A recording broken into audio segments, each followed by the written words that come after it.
Now, before starting work on set 2, please make sure that you have very close to hand a copy of your formula sheet. The two major rules we'll be making use of in this section are the sine rule and the cosine rule. The sine rule works on pairing, so A partnered with vertex A or angle A, side length B with B, and if you require it, side length C with vertex or angle C. The cosine rule, on the other hand, is a little bit like a hinged book. We know solid lengths and the angle between them. We don't know this missing length.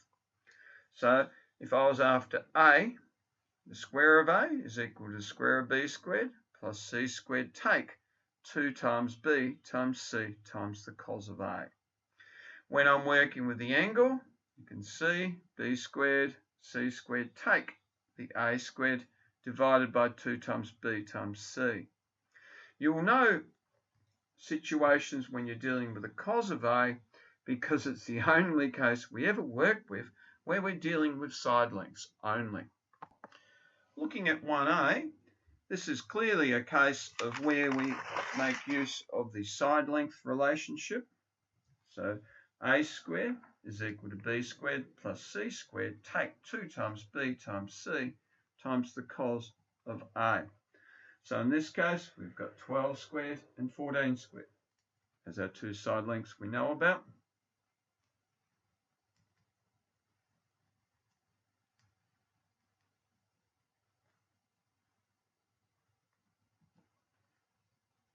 Now you can do that in one hit on your calculator quite readily.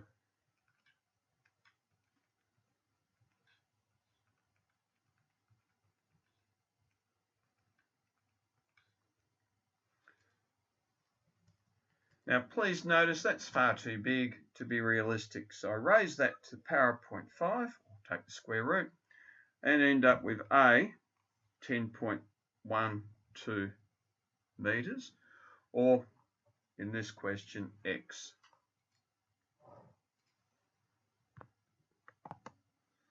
When it comes to F, we know the two side lengths and we know the angle between them.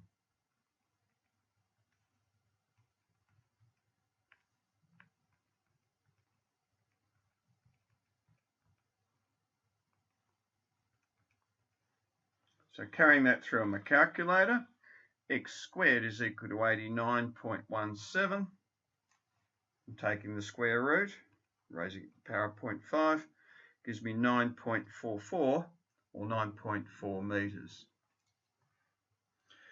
From there on in, from G onwards, you're looking at angle cases.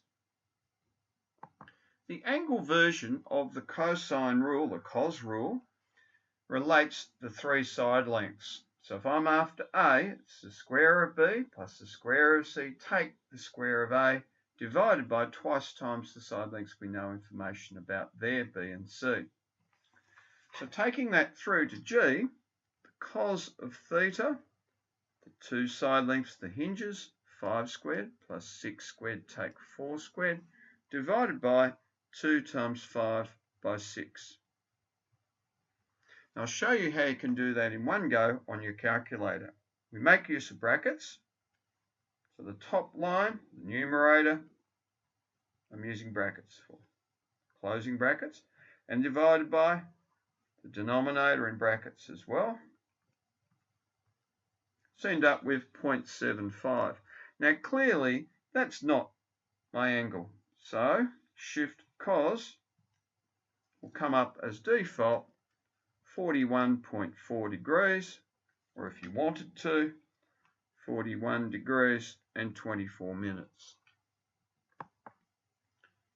When it comes to L, we're looking at an obtuse angle. So that's going to give us a cos value of a negative number. Now please don't panic.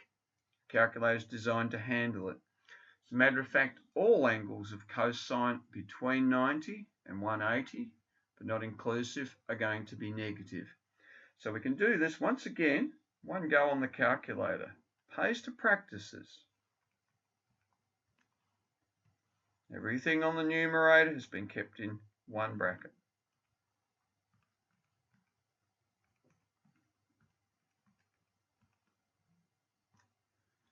So I get negative 0.2557,